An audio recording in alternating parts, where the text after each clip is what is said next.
Exodus chapter 3, verses 1 through 10, as we wonder what to talk about in lieu of this subject matter: life, leadership, integrity, faith, and endurance.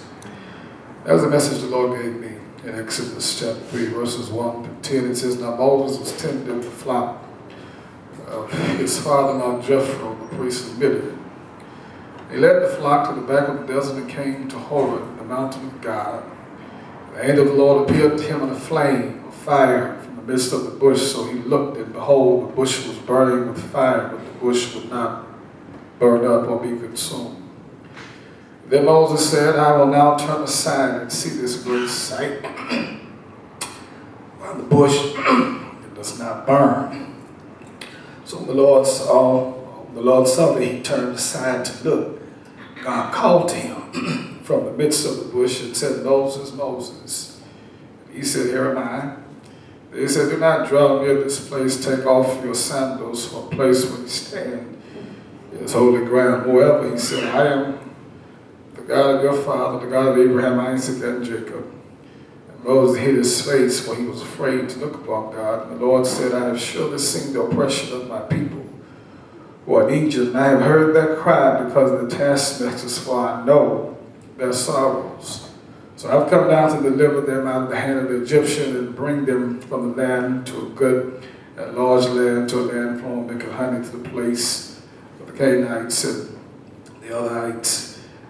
Verse 9 says, Now therefore, behold, the cry of the children of Israel has come to me. And I also seen the oppressions I've also seen the oppressions which the Egyptians oppressed them. Come now, therefore, and I will sing to Pharaoh, that you may bring my people, the children of Israel, out. Moses said, read verse 9, Moses said to God, Who am I that I should go to Pharaoh and say such a thing? So he said, I will certainly be with you, and this shall be a sign that I sent you.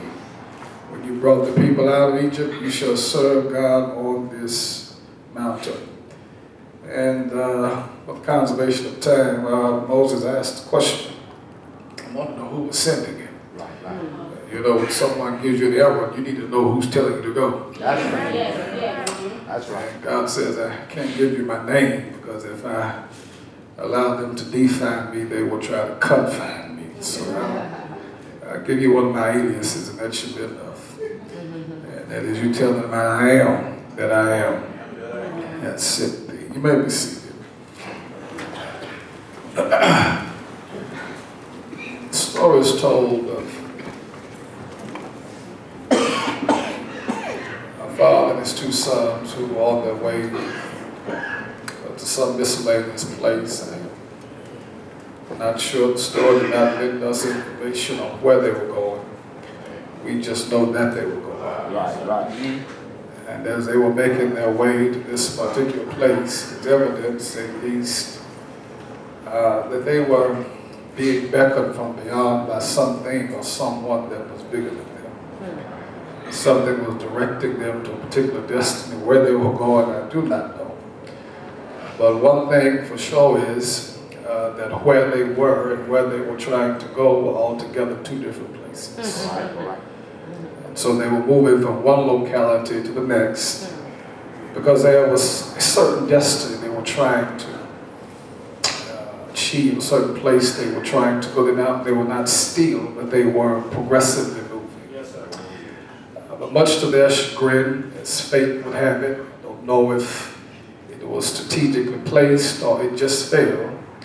But there happened to be this tree that had fell across the road, which prohibited their progress. It detained them from reaching their destiny. It restricted them from resuming on their journey. This tree. I don't know where it came from, but it was in the middle of the road.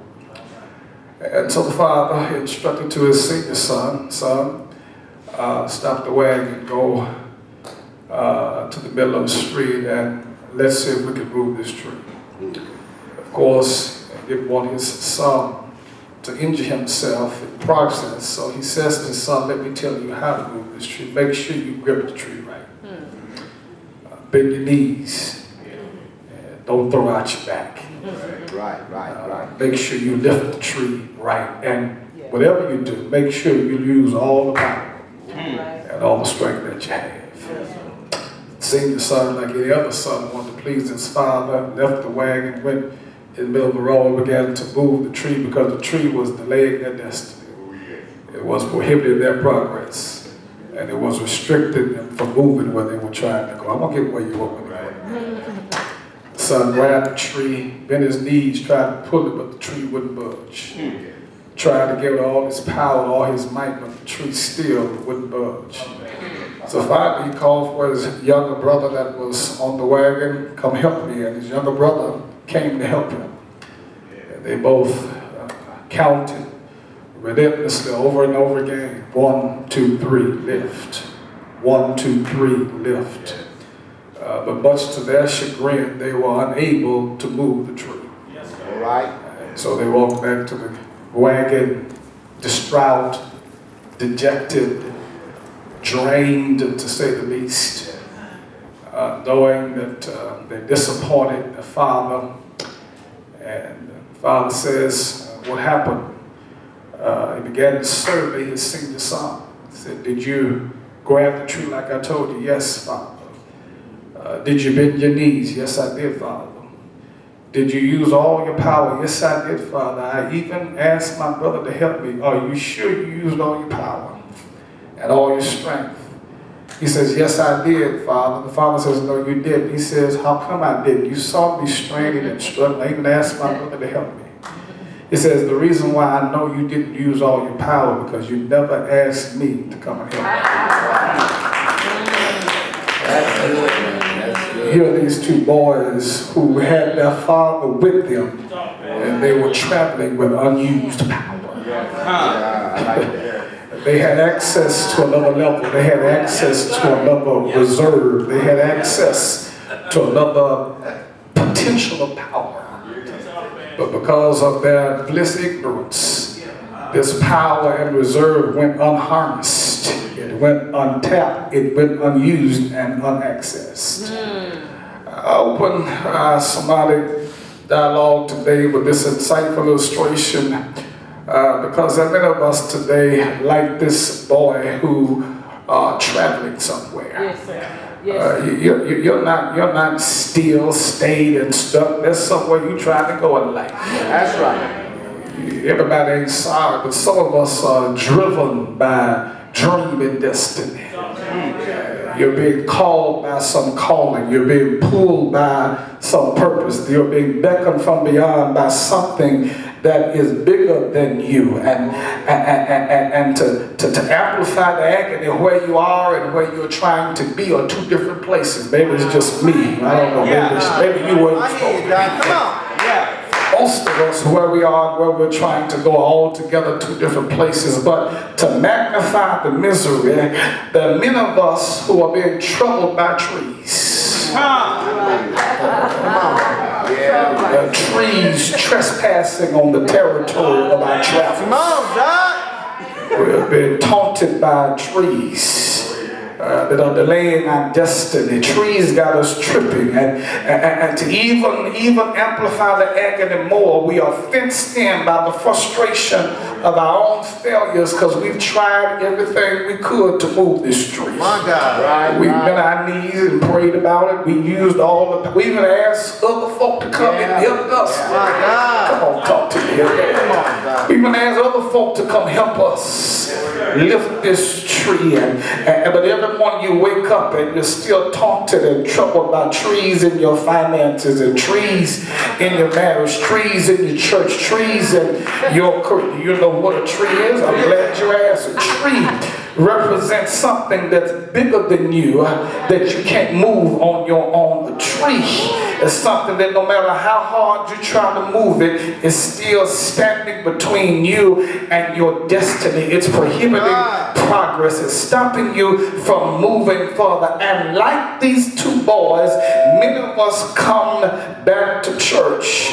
We come to see the Father every Sunday, distraught, disappointed, and dejected and drained, because like these two young men, you and I are traveling with unaccessed power. We're traveling with another level, another reserve of power and strength that will enable us to do what we cannot do on our own, but it's unaccessed and it's unharnessed, because unlike these boys, not only do we have the Father with us, we have the Father in us.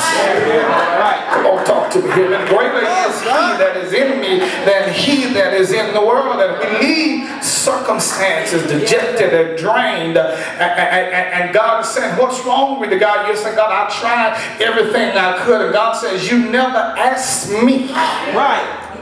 You never tapped into this power, this unharnessed, unaccessed level of reserve within us is called the supernatural. And I thought today in this Life conference it'd be a befitting thought for us to talk about the supernatural.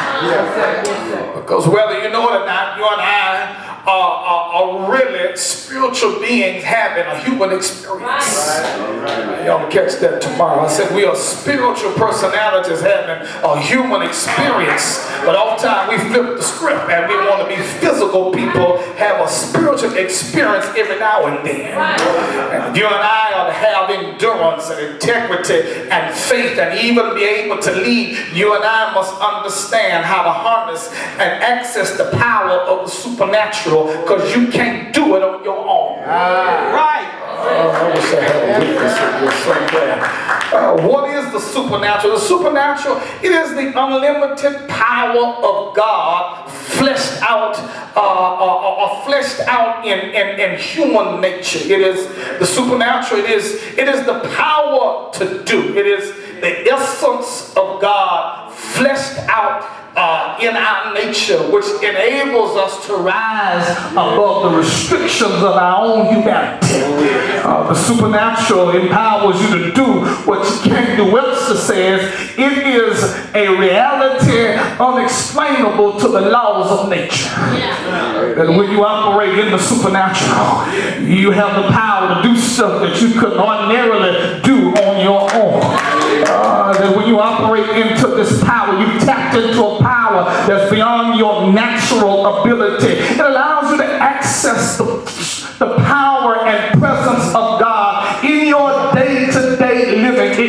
It's kind of like Popeye eats spinach. It kind of, you get to the point where I took all I can, I can't stand no more. And it kind of empowers you. It's a dunamis power. It's getting you up from somewhere. It's power that lets you do what you cannot do. And many of us tonight are troubled and taunted and traumatized by trees simply because we don't understand how to tap into the supernatural. Supernatural, it gives us, it possibilitizes our impossibilities. It possibilitizes our impossibilities. It allows us to rise above the handicaps of our human nature. You operate on a whole different level when you understand the supernatural. God is a supernatural being. He made us in His image and likeness. And in my 4th day, He blew His breath into us, a bit of Himself. We have supernatural power hovering on the inside of us, untapped and unused, because many of us try to live life from the outside in rather than the inside out. When you understand supernatural, you're able to do stuff and rise above restrictions. Kind of like driving a car and flying a plane. Yes, Lord. I drive a car, got to stop at every stop sign, stop at every red light, pause every yield sign, yellow right away. I got to do all that when I'm driving. Yes. But when I'm flying, there's another law, the aerodynamics.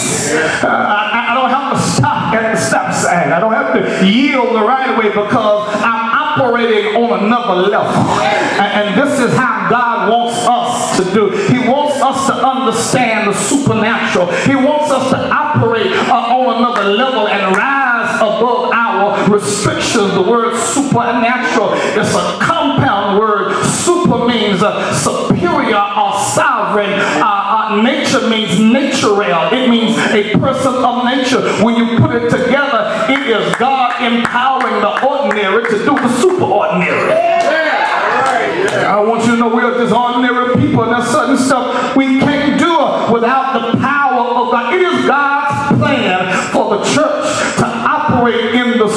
supernatural. God is supernatural. God wants us to operate. God says you ain't got no business trying to lift trees. If you understand the supernatural, you can speak to nature.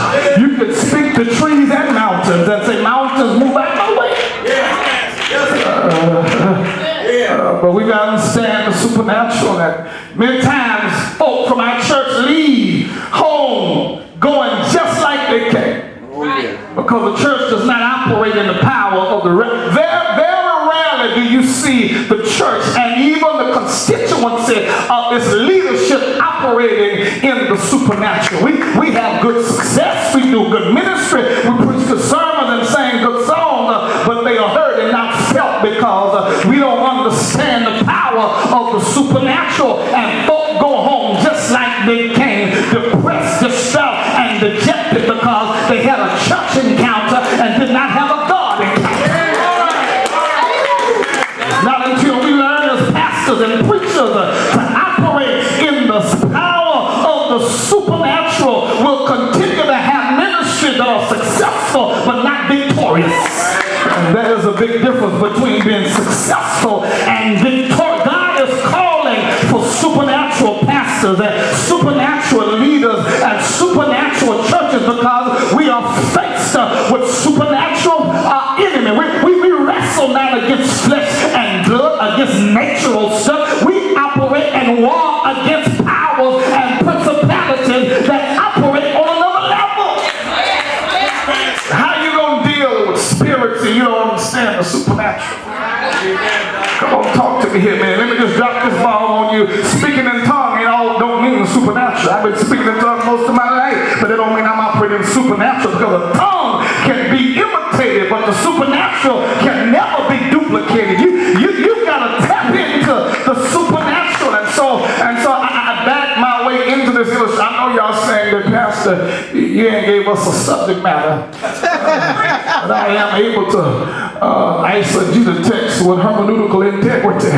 And so let y'all think I'm void of doing such. I'll get to where I'm going. But I open up with that because this father was really setting his son up to teach him about another level and reserve of power. And I just believe before I tell you that, actually I was just setting y'all up for a sermonic dialogue about the supernatural.